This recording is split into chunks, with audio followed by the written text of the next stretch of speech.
4 বছর পর স্টার জলসার পর্দায় ফিরছেন মৌরি মানালিতে। জি বাংলার কার কাছে কই মনের কথা সাফল্যের পর এবার ঘরের মেয়ে ঘরে ফিরছেন। স্টার জলসার আসন্ন মেগা সিরিয়াল সংসারের সংকীর্তনে মুখ্য ভূমিকায় দেখা যাবে মানালিকে। তবে সবথেকে বড় চমক হলো তার বিপরীতে মানুষটিকে ঘিরে। মহাবীর তারাপীঠ ও রামপ্রসাদ খ্যাত সব্যসাচী চৌধুরীকে দেখা যাবে মানালির বিপরীতে। ঐন্টিলার মৃত্যুর পর সমাজ মাধ্যম থেকে নিজেকে গুটিয়ে নিয়েছেন নায়ক। তবে দীর্ঘ বিরতির পর ছোট পর্দায় ফিরছেন তিনি।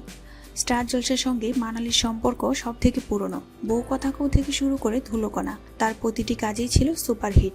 দীর্ঘ 4 বছর পর আবার জলসার প্রধান মুখ হয়ে ফিরছেন তিনি।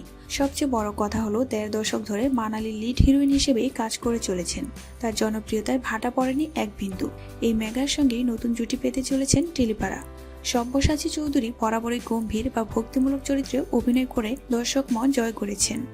অন্যদিকে মানালি ঘরোয়া এবং চনমনে চরিত্রের জন্য পরিচিত। এই প্রথমবার এই দুই শক্তিশালী অভিনেতা ফ্যামিলি ড্রামায় স্ক্রিন শেয়ার করতে চলেছেন। সংসারের সংকীর্তন নাম শুনেই বোঝা যাচ্ছে এটি একটি জমজমাট পারিবারিক গল্পের সিরিজ হতে চলেছে। সূত্রের খবর, এই সিরিয়ালটি প্রযোজনার দায়িত্বে রয়েছেন ক্যামেলিয়া প্রোডাকশন। টিআরপিতে সেরা হওয়ার লড়াইতে এবং প্রতিযোগিতার ভিড়ে টিকে থাকতে বাংলা ধারাবাহিকে নানা পরিবর্তন আনা হচ্ছে। সেই সঙ্গেই থাকে ভালো রেজাল্ট না করতে পারলেই মেগা বন্ধ হয়ে যাওয়ার ভয়। এমনিতে সব্যসাচী ও মানালি দুজনেই টেলিপাড়ার অত্যন্ত পরিচিত প্রিয় মুখ। এবার দেখা যাক সব্যসাচী ও মানালির জুটি কতটা পছন্দ করে দর্শক।